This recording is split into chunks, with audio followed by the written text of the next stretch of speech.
¿Qué tal, chicos? Aquí estamos de nuevo en una nueva sesión en el CONICAS. Esta vez estamos acompañados aquí del ingeniero Alexis Rodríguez Cabanillas. ¿Qué tal, ingeniero? ¿Cómo se encuentra? Muy buenas tardes, queridos jóvenes. Todo muy bien, atento a vuestras preguntas y con el mayor de los gustos para servirlos. Adelante, por favor. Claro, vamos a presentar primeramente al ingeniero, ¿no? El ingeniero es ingeniero civil por la Universidad Nacional Federico Villarreal, es BMA por el Centro PUC, con distinción en Cum Laude. También es especialista en dirección de proyectos con certificación PMP y certificación BDC en Stanford University, con más de 27 años de experiencia en supervisión y construcción de obras públicas y privadas en Perú y Colombia, en el rubro de construcciones, plantas industriales, presas, túneles, obras viales y obras mineras. También es gerente general de Rodish Consulting y expositor en temas aplicados al sector construcción, ¿no? También como es miembro de Dispute Resolution Board Foundation y es director del CARTESIP del capítulo de Lima. Tiene un doctorado en gestión estratégica en el concurso de universidades y tiene reconocimiento en Leaders Lead en peritaje.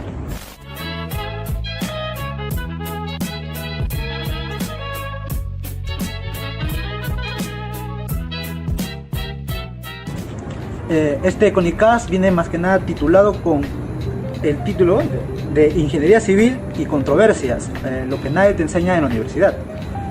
Para empezar, vamos a conocer un poco más de los inicios del ingeniero.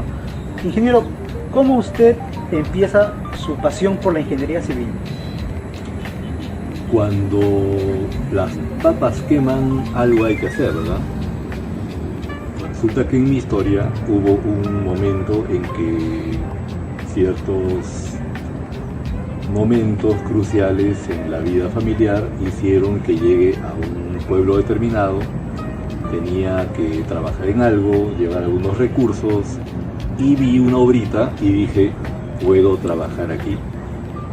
Y me inicié ahí como peón y tuve la oportunidad de empezar en la línea de construcción, en la línea de ingeniería civil. Tendría 12 años más o menos. Wow, ingeniero, ya desde muy pequeño ya estaba trazando como que su meta, ¿no? Me parece que estaba alineado con lo que sí quería hacer. Probablemente encuentres muchas cosas que hacer en la vida. Claro. Probablemente muchas cosas te llamen la atención, pero una de ellas es la que va a conectar y es donde tú vas a desplegar todos tus sueños, esfuerzos, conexiones, interacciones y toda la temperatura que traes consigo con esa energía para lograr tu meta en la vida. ¿Y a partir de qué momento o en qué momento usted supo que debería como que irse de lleno a la gerencia de proyectos y a la resolución de disputas? Ok, muy buena pregunta. Cuando empiezas a hacer obra, cuando estás de asistente, de practicante, de segundo del jefe y miras desde abajo y hay cosas que no pasan y te preguntas, hombre, pero si ha estudiado su concreto armado, ha estudiado su hidráulica, ha estudiado su metrado, sus costos, es un tigre, pero no salen buenas cosas. Entonces empiezas a observar que hay unas disputas, peleas, reclamos, querellas, interactuaciones humanas que hacen que las cosas no pasen.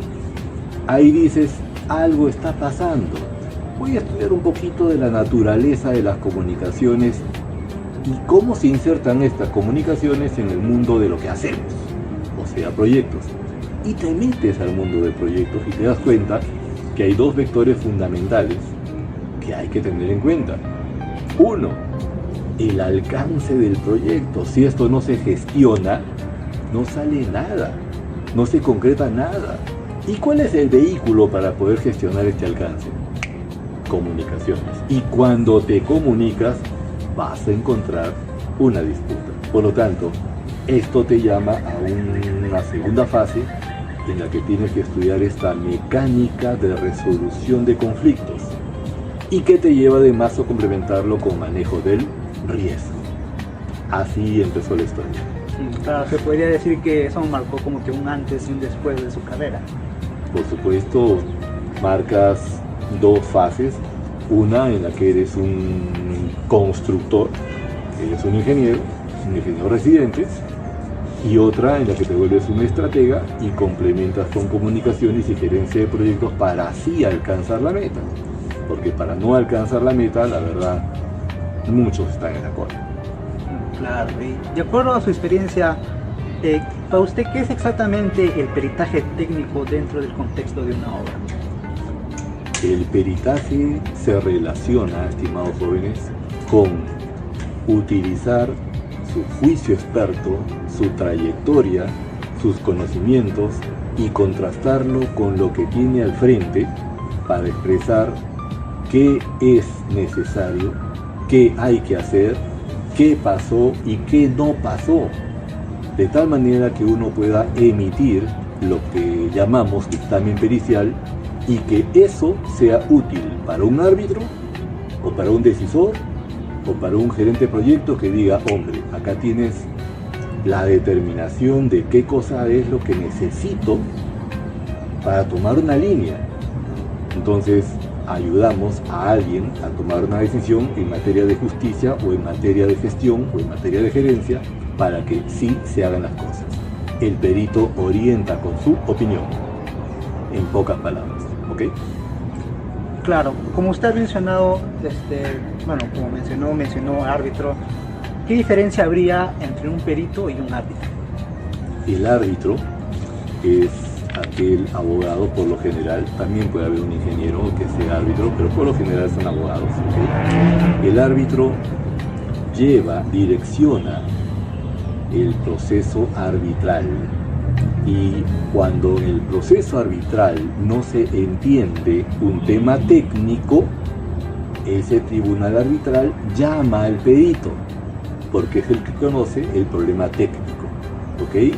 Los árbitros conocen muy bien la parte jurídica, la parte normativa, la parte procedimental, pero probablemente uno de los temas que esté tratando tenga que ver con ingeniería pura, o con cálculo estructural, o con un tema de costos, o con un tema de project management. Entonces es el perito el llamado a dirimir, decidir, orientar en ese sentido. ¿De acuerdo? Claro, creo que esto va a servir mucho para los que recién están empezando, ¿no? A diferenciar entre peritaje y arbitraje. Entonces. Y es más, vamos comentando que el 27 de mayo vamos a hablar bastante de este tema. La sede de la Universidad de San Marcos va a ser una experiencia muy agradable porque vamos a ir de 0 a 100. Vamos a ir desde el ABC de la gestión contractual, desde el tema de las falacias, desde el tema de la estrategia, desde el tema de los tips para jóvenes, para profesionales, para más avanzados, para todos. ¿Por qué? Porque la idea es alinear conocimiento con todos nuestros hermanos a nivel nacional. Adelante, por favor. Claro, justamente para eso también todos están invitados, chicos. Y bueno, ingeniero, más que nada, dentro de toda su experiencia,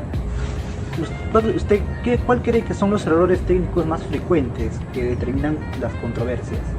Ok, 2 errores frecuentes. Creemos que hemos definido bien el alcance. Creemos que nos estamos comunicando bien. Esos 2 son frecuentes. ¿Cómo así? Van a escuchar ustedes que en obra hay problemas porque no aprueban el adicional. ¿Por qué sale un adicional de obra? Porque no definieron bien el alcance de un proyecto. Porque no metieron bien un componente de estructuras, o un componente de mecánica de suelos, un componente de presas, etcétera, etcétera. O sea, no se gestionó el alcance. Gran parte de los problemas en obra pasa por ello. Y el otro vector es por el descuido comunicacional. No escribí bien un asiento de cuaderno de obra. Hoy me tocaba decir que se empezaba un plazo y no lo puse. Hoy me tocaba advertir a un supervisor que el riesgo empezaba a crecer porque nos acercábamos a la ruta crítica y no lo puso. Entonces, vector comunicacional en forma escrita, en forma oral, es básico para una gestión de proyectos adecuada y eficiente. ¿Ok? Claro, ¿no? Y ahora como que vamos a adentrarnos un poco al arbitraje. Menciónenos, ingeniero, ¿qué es el arbitraje dentro de la construcción, ¿no? ¿Y por qué es normalmente o es más frecuente verlo en obras públicas? Ok. El arbitraje lo pueden encontrar también en obras privadas, solamente que no se habla mucho de ello, es un poquito más cerrado.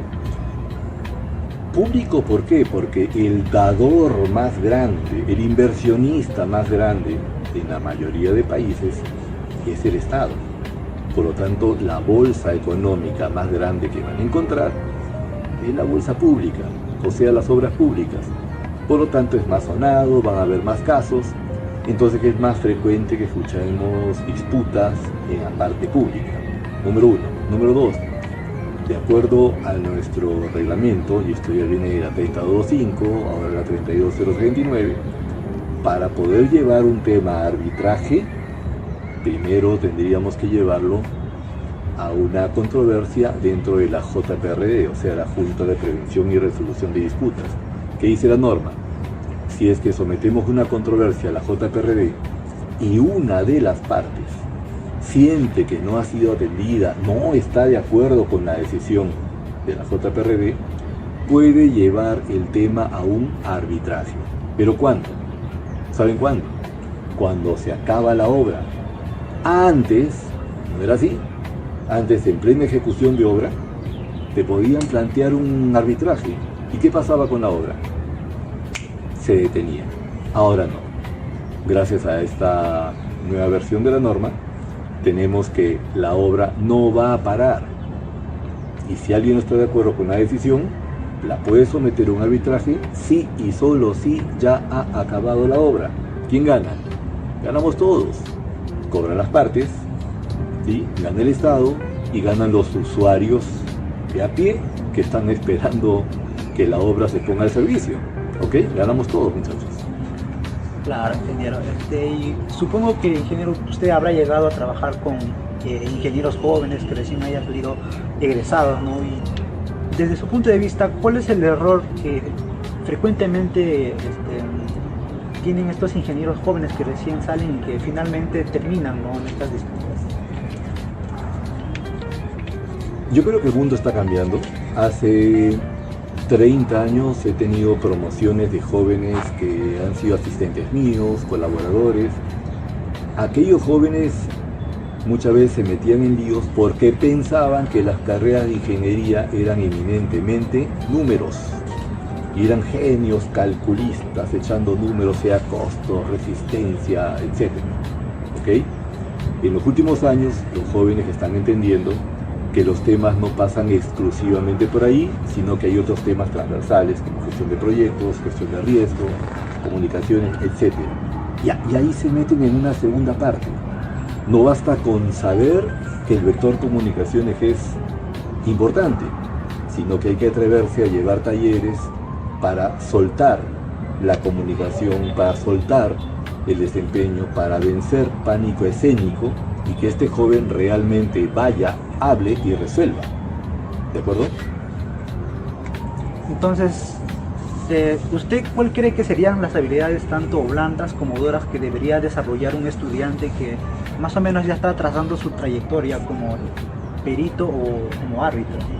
A ver, vamos, las duras están asociadas a todos los cursos de la currícula, sin excepción. No que, profe, mire, geología no me gusta, lo pasaré con 10.45. No, todos esos cursos les van a servir en algún momento determinado, por lo menos para dar una opinión sabia o por lo menos para no cometer un error. Así que no es negociable todos los cursos de vuestra currícula para las habilidades duras. Para las blandas, vamos, gestión del tiempo. Gestión del tiempo. A veces sabemos mucho, conocemos, tenemos involucrados, tenemos amigos, pero no sabemos manejar las comunicaciones en un tiempo adecuado. Y siempre le digo a todos mis alumnos, ¿el día tiene 28 horas? ¿26? 24. Es que no duermes. No puedes.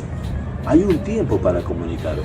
Y en ese tiempo vas a tener que manejar adecuadamente, racionalmente las comunicaciones con cada quien para que ese tiempo sea eficaz. Número 1, gestión del tiempo. Número 2, habilidades de persuasión. No basta hablar bonito, pronunciar bien, tener una buena impostación, tener una buena gesticulación, sino que eso debe servir para convencer. Un perito debe convencer a un tribunal. Un ingeniero debe convencer a un directorio. Un ingeniero decisor debe aprender a manejar toda una reunión contractual que permita hacer hoy las cosas y no dentro de 3 años. ¿Ok? Tercera, liderazgo. Liderazgo situacional. Las situaciones van a cambiar y usted tiene que saber manejar las fichas del ajedrez de diferentes formas. ¿Correcto? Número 4. Número 5, y eso es completamente importante, disciplina. No solamente eres un líder en el momento de la reunión contractual, sino en todo momento porque eres un vendedor de tu imagen. Simple, lo resumo de esa manera. Adelante. Bueno, ingeniero, ya como que vamos como que en la mitad del CONICAS, ¿no? Entonces vamos a pasar con una pequeña dinámica, ¿no? Y aquí, bueno, tenemos una pequeña dinámica llamada el semáforo del ingeniero, ¿no? Donde tenemos aquí tres colorcitos, ¿no? Muy referentes al semáforo: rojo, amarillo y finalmente verde, ¿no? Se ve muy bien aquí. A ver. Entonces, ¿qué vamos a hacer? ¿O qué trata más que nada de esta dinámica? Entonces, el rojo vendría a ser una muy mala práctica dentro de lo que sería en construcción. Y ahí tenemos amarillo, que representaría un riesgo común que ya está a punto de hacer como por llegar al rojo. Y por último, el verde, que vendría a ser una muy buena práctica. Ingeniero, empecemos primeramente con el verde. Usted mencione una muy buena práctica que hay para no llegar, digamos, a una disputa. Perfecto. Una muy buena práctica que está trascendiendo más o menos desde el año 2011, 2012 para adelante, es que hay una generación de ingenieros que está entendiendo que se puede manejar mejor la gestión del alcance. Número 1. Número 2, esa gestión del alcance se está viabilizando gracias a la virtualización. Cada vez más profesionales, más jóvenes como ustedes, usan el Revit. Y no solamente usan el Revit, que sirve para que todos los involucrados en una reunión miren lo mismo. Cuando todos miran lo mismo, cuando todos entienden lo mismo, se minimizan las probabilidades de disputa, porque entendí lo mismo que está haciendo él y que está supervisando él. Por lo tanto, las brechas, los diferenciales se minimizan. ¿Ok? Todos entienden lo mismo, se aprueba lo correcto y se paga lo correcto. ¿Listo? Entonces, buena praxis es la mejor administración del alcance, y acá en Perú eso no es una fantasía. Perú de hecho está en 4º puesto en relación a los certificados mundiales en Virtual Design Construction, y eso es un orgullo para todos nosotros. ¿Ok? Buena praxis, una de ellas es esa. 2, yo diría que hay bastante fortaleza en los jóvenes como ustedes en el manejo de costos. Cada vez más encuentro jóvenes que les interesa romperla en costos. Esto es muy bueno, porque eso me da una idea rápida de por dónde ir primero, dónde ataco primero, dónde alineo la estrategia, dónde afino, dónde ajusto, de tal manera que los proyectos sí se hacen. Porque no todo es que mi idea, que buena iniciativa, no. Se aterriza con un buen costo. Porque cuando te falten las fichas, ¿de dónde vas a sacar? ¿Ok? Como segunda fortaleza, yo creo que vamos bien con la gestión del costo. ¿Que nos falta? Sí. Pero ya hay buenas iniciativas. Claro, no. Ahora vamos con el color amarillo, ¿no? Que representaría un riesgo común, ¿no? Que usted pueda llegar a ver dentro de la construcción o dentro del rubro, ¿no? Que muy probablemente llegue, ¿no? A pasar de una situación tranquila a una disputa. Ok, el riesgo en el vector comunicacional. A veces nos confiamos. No, ya me hice amigo del supervisor de obra, ya tomamos un cafecito, ya hemos comido un ceviche, ¿te acuerdas el sábado? Hombre, ¿y eso qué quiere decir? Que como has comido con él, has almorzado con él, has tomado un café, ¿él va a hacer tu trabajo? Ni tú vas a hacer el de él, ni él va a hacer el tuyo. Si a ti te toca hoy día anotar un asiento de cuaderno de obra, pues lo tendrás que anotar. Y no es que te confías. Si hoy tienes que decir que hay un elemento logístico que falta, pues lo compras hoy, no mañana. Basta un día, 2 días de brecha para que en construcción se traslade una gran probabilidad de disparo de riesgo en alguna de las partidas, sobre todo en las cercanas a la ruta crítica. Así que cuidado con ello. Y bueno, no pasaríamos a lo que sería, si ya hablamos de las buenas prácticas y después de los riesgos comunes, ahora pasaríamos a lo que sería una muy mala práctica. Coméntanos, ingeniero, ¿cuál es una mala práctica que usted comúnmente ve? Una inadecuada gestión del ego. Eso no lo van a encontrar en el Project Management. Eso lo van a encontrar en la práctica. No porque yo tenga 20, 30, 40 años de colegiado, no voy a poder conversar con un joven estudiante o con un joven ingeniero o con una supervisora que es joven. No. O sea, llegamos a hacer Project Management para aperturar líneas de comunicación y hablar con quien sea necesario para que sí se tomen las decisiones. A veces, y ese es el rojo, a veces hay profesionales que, por favor, yo tengo 40 años, ¿yo qué voy a bajar a hablar con...? No, el mundo cambió hace rato.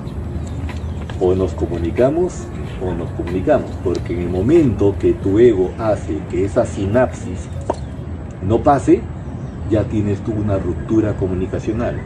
Por lo tanto, no te quejes si no compraron, si no hicieron, si no abrieron la puerta, si no dieron luz verde para una partida en ejecución. No te quejes. Te conviertes en el motor de las cosas y por lo tanto vamos haciendo sinapsis. Bueno, entonces más o menos ya vamos como que entendiendo, ¿no? Dentro de lo que serían tanto arbitraje como peritaje y la resolución de disputas, ¿no? Ahora vamos a adentrarnos un poco de lo que sería en la gerencia de proyectos, ¿no? Porque también acá el ingeniero es un muy buen gerente, ¿no? En gerencia de proyectos. Díganos, ingeniero, ¿usted cuál crees que son los pilares fundamentales de la gestión de proyectos? Correcto. Siempre hemos encontrado problemas en las obras de ingeniería, ¿ok? Y lo vamos a llevar a un triángulo muy importante que siempre lo mencionamos. Tenemos un triángulo, tiene 3 aristas. Tenemos la arista principal, que es el alcance. Si no está bien claro el alcance en planos o en un tridimensional, o no está claro para todos, necesariamente vas a tener brechas de entendimiento y eso te va a llevar a disputas.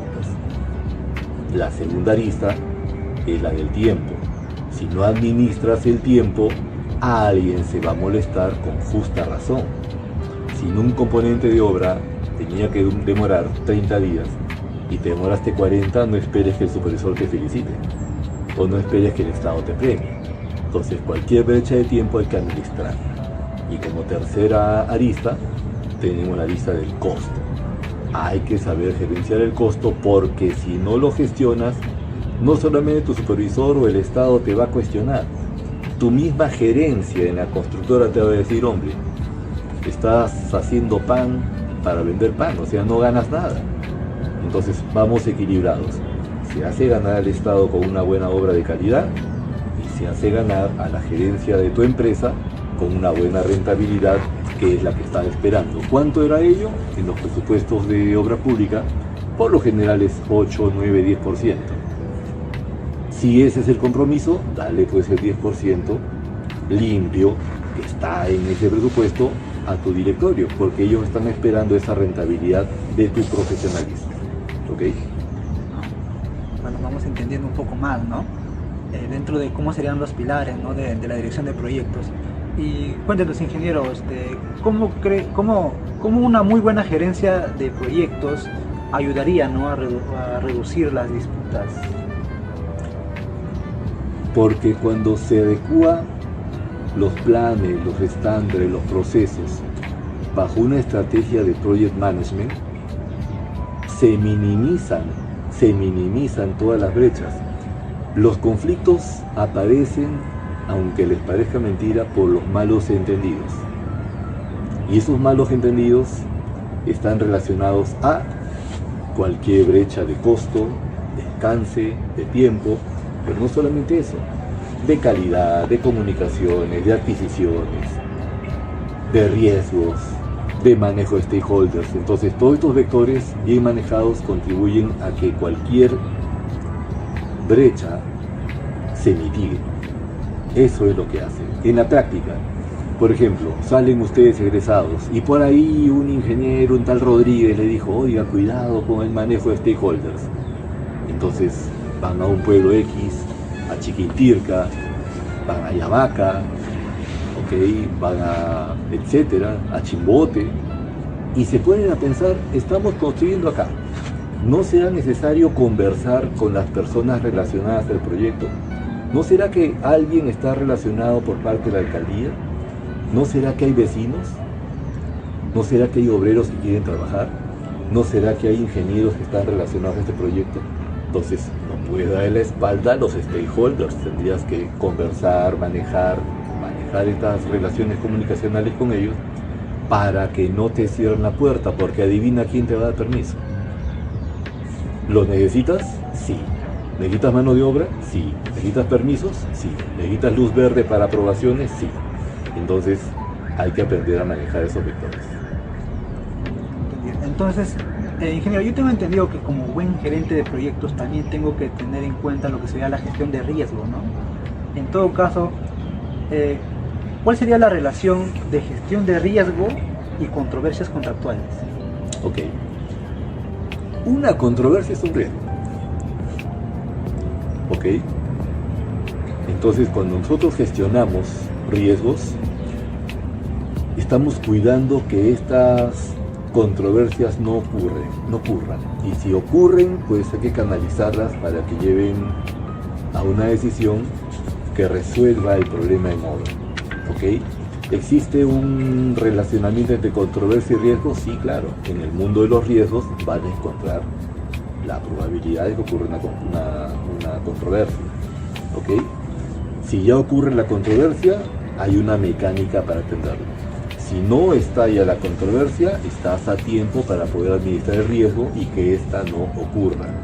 ¿Cuál es el éxito? Prevención. O sea, que no estalle la bomba.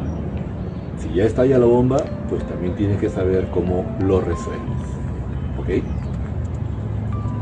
Entiendo, ¿no? Como que ya también se me quita un poco las dudas también. Bueno, entonces como esta entrevista con ICAS muchas veces también lo ven chicos, ¿no? Que recién están empezando la carrera, como por así llamados los cachimbos, ¿no? Y quizás ya uno que otro pueda ir investigando más o menos sobre temas contractuales, ¿no? ¿Cuándo más o menos usted, ingeniero, cree que un estudiante de ingeniería civil ya pueda hasta empezar a formarse, ¿no? En temas contractuales? Desafortunadamente no está en la currícula de la mayor parte de universidades de ingeniería civil que tengan la carrera de ingeniería civil acá en el Perú. Yo creo que el joven debería iniciarse en estas disciplinas desde tercer año, desde quinto, sexto ciclo, ya ir entrando para que cuando entre a obra no le sea raro, ya tenga una idea. ¿Okay? Si más adelante en el ejercicio, en el desempeño de su función, le interesa especializarse en esto, un primer paso es entrar a toda la mecánica de Project Management para entrar a la naturaleza de cómo se mueve los vectores de proyectos y luego complementarlo con gestión de conflictos. ¿Ok? Debe llevar algo de esto en la currícula. Entonces, como también tenemos que nos miran también, tanto cachimbos también nos miran también egresados, ¿no? Entonces muchas veces también pueden como que tener cierta duda, ¿no? Si es recomendable especializarse técnicamente primero o ya desde ya irse de lleno a estudiar, ¿no? Digamos un MBA y como que cosas así. Ok, aquí vamos claros. Ustedes se enfrentan a una currícula clarísima dentro de sus 5 años de formación profesional. ¿Ok? En ese momento, pues fieles a la currícula, den su mejor desempeño en todos esos cursos. que si encuentran una oportunidad de llevar un simposio de todo un día como el que vamos a hacer el 5 de junio, ¿ok? O tienen un seminario un sábado, o tienen algo de ello, entren, pero no me descuiden la currícula, porque de qué vale que sepan resolver conflictos si a la hora de la hora puede haber un tema relacionado con mecánica de suelos, con estructuras, con concreto armado, y que realmente era parte de tu formación profesional. Entonces no me descuiden esa parte, ¿ok? Si pueden ir asistiendo a algunos simposios, algunos seminarios, algunos webinars que son gratuitos, adelante, ¿ok? Pero entren, atrévanse, enfréntense, porque es un fenómeno natural. Adelante. Muchas gracias, ingeniero. Y bueno, ¿no? Como que ya vamos acabando. Y, ¿usted cuál cree que son el error de mentalidad que ven los recién ingresados de ahora, ¿no? De los estudiantes de ingeniería civil? Ok, algunas personas podrían estar expresando algunas manifestaciones de conformismo. Vamos, anticonformismo, muchachos. ¿Ya aprendieron algo? Pueden seguir aprendiendo. ¿Tuvieron una experiencia? Pueden seguir adquiriendo experiencia. Sigan, no hay límite, continúen, entrénense, persistan, no bajen los brazos, porque la carrera no es que termina ahorita cuando egresan, la carrera ahí recién comienza, ahí recién van a aplicar todo lo que han aprendido, ¿de acuerdo? Yo mismo, con toda humildad, no termino de aprender, con toda humildad, y si Dios me lo permite, seguiré aprendiendo, queridos jóvenes. Entiendo, ingeniero, y bueno, yo como que ya vamos a finalizando ya. Agradecerle también al ingeniero, ¿no? Creo que esta sesión de CONICAST ha sido muy enriquecedora, ¿no? Tanto para nosotros aquí presentes como para los chicos, ¿no? Próximamente que nos van a ver, ¿no? En las redes. Y bueno, ¿no, ingeniero? Finalmente algunas palabras que quisiera dar, ya sea a los estudiantes, a los egresados o incluso a sus padres, otros ingenieros que probablemente nos vean. De unas palabras, por favor. Perfecto. No olviden que nos encontraremos este 5 de junio para conversar estos temas en una maratón mañana y tarde que va a terminar en un buen compartir, en un buen networking, en el que ustedes podrán preguntar, volcar inquietudes y será muy enriquecedor para todos nosotros. Finalmente, recordar que tenemos una cruz que atender. Recuerden cuando dicen todos nos cargamos una cruz. A ver, si tienen ahorita, por ejemplo, el tiempito de diagramar una cruz, vamos a ponerla imaginariamente sobre nuestra cabeza y vamos a decir que ese vector que va hacia adelante de la cruz es algo que debemos tener en cuenta para persistir y siempre sacar nuestras obras adelante. Para quedarnos rezagados no nos han entrenado. No hemos sido entrenados para renunciar. Entonces, con esta cruz vamos siempre adelante, vamos pensando en el futuro, vamos pensando en el look ahead. Hacia atrás, recordemos de que la historia que hemos vivido nos marca una experiencia. Esta historia en nuestros pueblos, historia en nuestra casa, en nuestro barrio, en nuestra formación académica. Eso nos da una experiencia que tenemos que capitalizar para sacar adelante nuestros proyectos. Y hacia los costados de la cruz, no nos olvidemos de nuestros hermanos de la sociedad, de los pueblos, que son los beneficiarios finales de estas obras. Y no olvidemos a nuestros hermanos académicos que siempre van a ser equipo con nosotros para sacar estas obras adelante, porque ustedes solos no la van a hacer. Hay que hacer trabajo de equipo. ¿Ok? Un fuerte abrazo, queridos jóvenes, y siempre atento para servirlos. Muchas gracias, ingeniero. Estaríamos terminando con esta sesión y próximamente ya nos estaríamos viendo en un siguiente CONICAST.